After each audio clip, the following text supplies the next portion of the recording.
50 বছর পূর্তিতে আজকে দাঁড়িয়ে খেদুক্তির সাথে আমাদেরকেও বলতে হচ্ছে ধরা যাবে না, ছোঁয়া যাবে না, বলা যাবে না কথা। রক্ত দিয়ে কিনে নিলাম আজব স্বাধীনতা। সে আজব স্বাধীন দেশে আজকে আমরা কথা বলছি।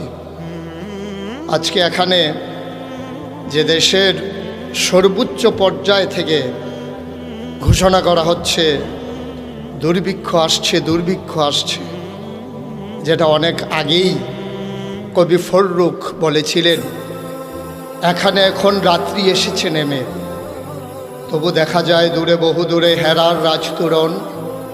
এখানে এখন প্রবল ক্ষুধায় মানুষ উঠেছে কেঁপে, এখানে এখন অজস্র ধারা উঠছে দু চোখ ছেপে, তবু দেখা যায় দূরে, দেখা যায় হেরার রাজতোরণ। আর এই হেরার রাজতোরণকে দূর থেকে কাছে